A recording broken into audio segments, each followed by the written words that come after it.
merhaba. Nasılsın bugün? İyiyim. Dün akşam ateşi oldu mu Nayman? Yok. Tamam. Bugün seni taburcu edeceğiz. Bakalım derin derin nefes alıp ver.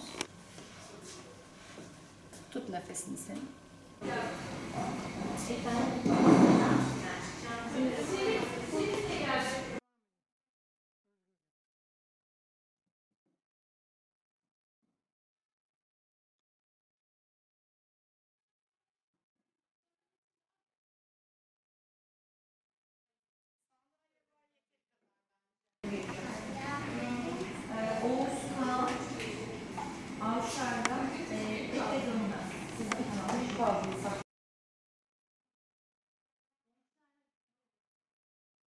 Hastanede çocuklara masallar anlatıyorum.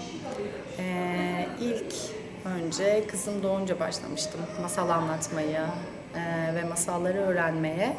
Sonrasında neden hastanede de anlatmıyorum diye düşündüm. Nöbetlerde ya da hastaneye erken geldiğimde, özellikle uzun süre hastanede yatan çocuklar gerçekten ihtiyaçları oluyor, sıkılıyorlar. Onlarla beraber masal anlatmak, masal konuşmak çok hoşuma gidiyor. Aynı zamanda serviste bir çocuk kütüphanesi kurduk. Burada yattıkları süre boyunca kitap karıştırmaları, kitapları okumaya çalışmaları, okumaları çok güzel ve verimli oluyor.